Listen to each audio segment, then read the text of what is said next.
this could be tough anyway, even with our full five. He's always been like that player that you've always been comfortable around. You could tell he was not fully comfortable with it, or you could tell like he wasn't fully ready for it.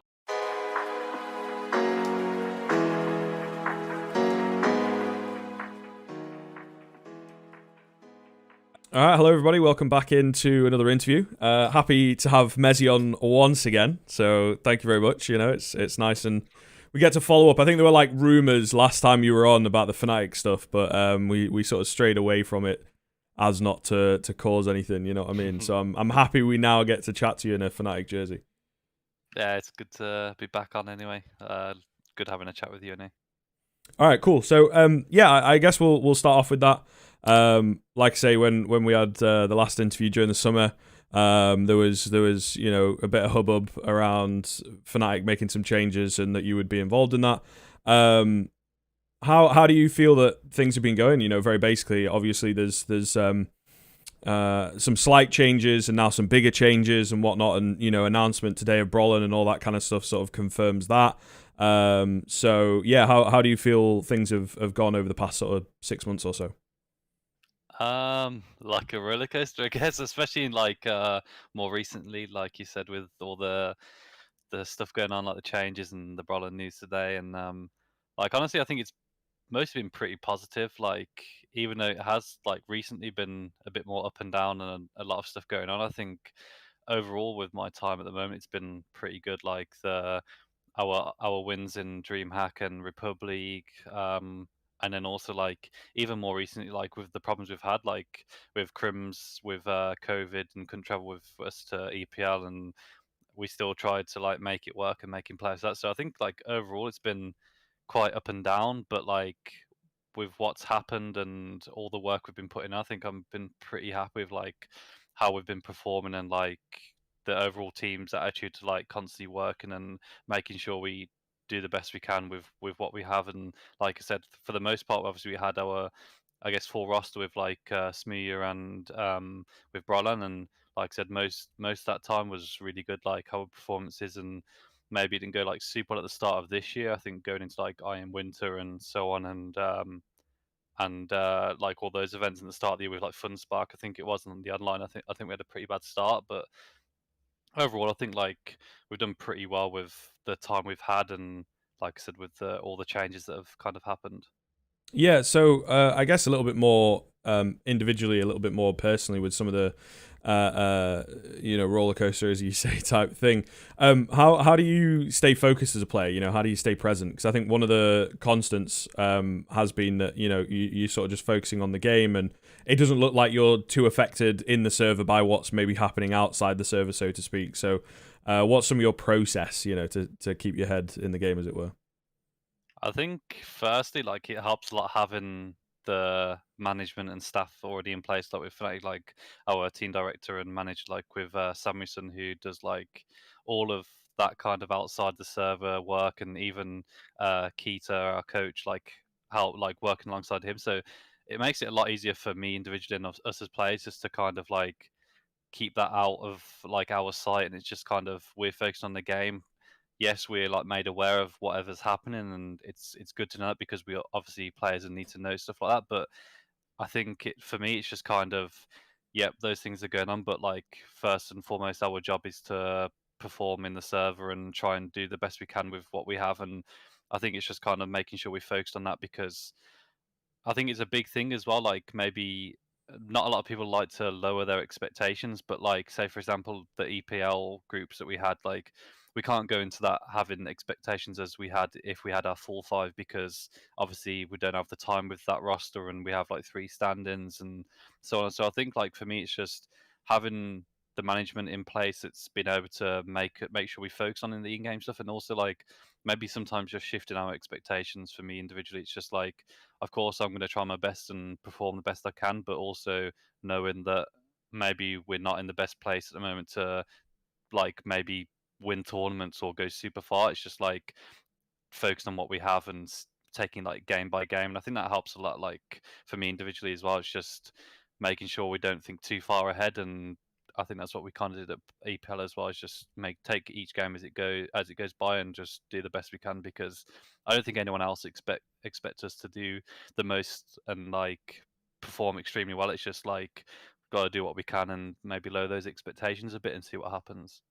Yeah, so I suppose to get a bit of a feeling on that, like with Pro League, are you happy with how it went in the end? Therefore, that you're able to make it into playoffs and whatnot, and you know, because one of the questions I sort of had in my head, obviously you've answered a bit of it already, is like prepping for a tournament like that is already difficult enough.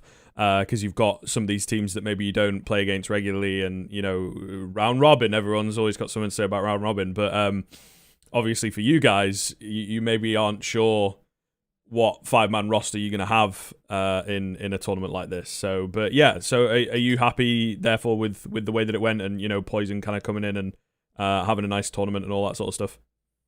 Yeah, definitely. I think I'd be lying if I say I wasn't happy, because it was like super unexpected to make the playoffs. Like I think when we first found out the groups, like before they were made public, and we found out what group we're in, and I think at that point we had our like 5 that we had at the start of the year, and I was thinking, yeah, this could be tough anyway, even with our full 5. Like we just gotta try our best, and I think I was still confident we could have made it with that. And then obviously after all the changes, and then we got to Pro League, and also Krimz couldn't travel because of having COVID. It was like, okay, this is going to be like a really big challenge now. But I think after making it, I was super happy. Like I think some of the games could have gone better, but also it's like we couldn't ask more of like our players that we had. Like Banjo and Pepsor like stepped up massively, like coming from the Academy League, who have never really played against like some of the teams we played against. So, and obviously, like you said, Poison popped off like massively throughout the tournament. So, I think I'm definitely happy with making playoffs, and I think now having Krimz back, I think we just like full focused on the playoffs and just see what we can do there. And I think it's just about game time with us at the moment, because obviously like all the changes have happened, and just see what we can do with this 5. Yeah, so Krimz is certainly an interesting one for me as well, right? I was curious, like, how have you found playing with him, and what kind of things have you learnt from him? Because obviously, in the UK scene, we maybe don't have as many of the sort of legend types, as it were, that have super high level experience that you can draw from. So I think certainly for a player like yourself, surely he's got to have taught you a fair bit.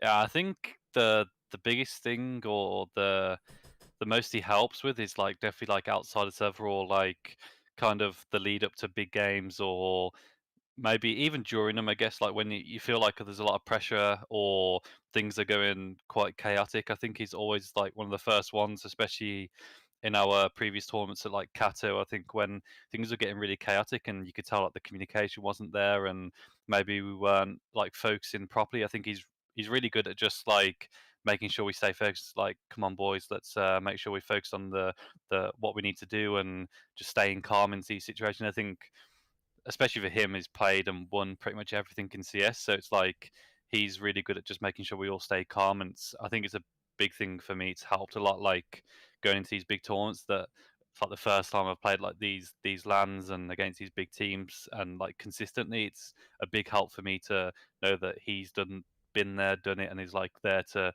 make sure we all stay calm whilst we do it. So I think that's like the biggest thing he's definitely helped with, and I think it's a positive across the whole team. And it's always going to be a good thing for like Peps, or if when he's playing with us, and the academy players when they play with us, and like being able to learn from it. Because for me as well, like I said, I haven't had the most time against these tier 1 teams, so it's been a big thing for me to learn from that. And then also like I think in game as well, you can always see how calm he is, or his positions in game, and so on. I think he's always been like that player that you've always been comfortable around to get like 2 kills when he's at anchor in sights or in his position. I think he's always been known to be that like solid piece within a team. And I think you can always learn from that, because it's always like a really consistent factor within the team. So it's really easy to just like ask him questions, and he'll always like be fine with answering them. He's never gonna be super quiet about things or not want to answer things. He's always like super easy to talk to as well. So it's like it just goes hand in hand, like how calm he is, and if you really want to ask questions, he's always going to answer it. So it's great to have him, someone like that in the team, at least, especially when you're new to the scene. And do you feel on Fnatic at the moment, you're um, becoming like more of a complete player? Because I think for a fair amount of time, and definitely in the UK scene, you did a bit of AWPing and stuff like that, right? So you've always been happy to develop and learn different areas, and maybe not pigeonholing yourself into just one role. So talk me through like the development of Mezii as a player over the past kind of 6 months of being in Fnatic. I think it's helped a lot being in this team because I think, like, from a way before, like when I was in Game Legion, getting all the spots I kind of wanted, and like I said before, I think going into Cloud9, I didn't really get them. It was super hard for me to perform in those roles, but it was also like a big learning experience. And then going back to endpoint when I was like getting all the roles I wanted again, it was like obviously really comfortable for me. And then now in Fnatic, I feel like I've kind of realized that I think the biggest thing for me is like just confidence and making sure I keep that, because I think I kind of realized it wasn't so much the positions I was playing in other teams. It was more just like making sure I focus on what my job is and trying to keep that confidence, because I think playing in endpoint, it gave me a lot of it because I got really good individual performances, and it kind of boosted my confidence going from there. And then coming to this team, I kind of knew it was going to be a similar thing where, of course, I'm not going to come into a team and take all of the spots that Brollan plays, because he's been a player who's performed at the highest level for a few years, and he's obviously doing a great job there. So I knew I wasn't going to get all the spots I wanted, but it was more, okay, I'm going to get these spots. It's like this is what the team needs from me, and that's what I'm going to try and give, and just make sure I watch as many demos as I can to try and consistently perform at a tier one level, because I think that's the most important. Is when I was playing the roles I was playing, like more anchor roles or passive roles, it's like I don't think that's like more of an excuse of players to have like statistically bad games, or if it's more like, okay, you're playing this position, it's like how do you get the best out of it, or how do you get the most out of it, and like consistently. So I think for me it was just kind of making sure I constantly play with confidence in these games, and also getting the most out of these positions that maybe you don't see the most people, like be apps on Mirage, for example. Maybe I'm not going to have 30 bomb every single game there, but it's like, how can I help my team the most to get there? So I think in this period, it's like helped me a lot to kind of round out my place, like my play style, or how I am as a player, is just kind of like making sure I can give the team the most I can, and whatever position it is, just kind of play with confidence within that as well. So I think at the moment it's just like, obviously at the moment I've been playing more of my roles that I used to play as well, because I've been able to take some of the roles that Brollan was playing, and try and fulfill those. But I think at the moment it's a good balance where I can kind of give the team everything they need in terms of like CT roles. Maybe I'm playing more of the star roles now at the moment, but T side it's more, okay, I played a lot passive before, but it's kind of we need more of an aggressive rifler. So it's kind of like learning that sense as well. Like the last however many months is trying to give more what the team needs instead of maybe what I'm so comfortable doing. So it's like I think it's a good balance of having being comfortable when you're uncomfortable, if you know what I mean. Like maybe Mm. it's not something I want to do, but I've got to be comfortable doing it. And I think that's what a lot of these better players are good at, like your Nico, Rops, and all those type of great riflers are maybe not always comfortable, but they make the most out of it, and that they know if they get in that situation again, okay, I've been here before. Let's just do what I did before as well. So Yeah, no, that's fair. That's fair. That's all good stuff, man. It's great to hear as well. You know what I mean? That you can kind of give a good few minutes of reflection. Because I think it's pretty important. We do have a fair number of players that maybe have kind of that potential in like the tier 2 level and whatnot, but aren't willing to be a bit introspective, or learn from people around them to improve and to increase the skill set kind of thing. So it's good to yeah. hear. And I'm just kind of working under or with Alex again. Do you maybe feel that this time around it's a little easier because you've already broke the ice, you already were ready to go in terms of expectations in how he in-game leads, and therefore does that lead to him also being able to like facilitate yourself a little bit better within the team? Yeah, for sure. Like I think obviously going into the first time I played with him in Cloud9, it was obviously there was 100 things that I was trying to learn, and like playing for my first big organization, going to tier one, like that level, and playing with players like that have been at that pro level, like S Tag and Alex. It was like, okay, these guys clearly know a lot about CS, and it was like a big step up for me. But then now it's like you said, it's I've had that time with him in the past, and spoken to him even after time with Cloud9. I was speaking to him throughout that period and playing Face It with him and so on. So I think coming into this team, it was a lot easier for me to know what he wants, like as an IGL, and how he likes his players to play, or what information he likes, and also um, it's a lot easier for me to be able to accommodate that, or be that like second voice in the team as well, because now I know exactly how he wants things, or if I see certain things, like I know exactly the type of round I can kind of put together or put the idea forward to him, and it's a lot easier for me to be comfortable in that environment because, like you said, I've been with him before and played with him before. It's like a lot easier for me to settle in and kind of focus more on what the team wants now. It's not focusing on like, okay, Alex needs this, Alex needs that, and then the team needs this, and then I also need that. It's like more one focus now. It's like the team needs this, and it's kind of just focusing on that. And I think it's made it a lot easier with Alex, because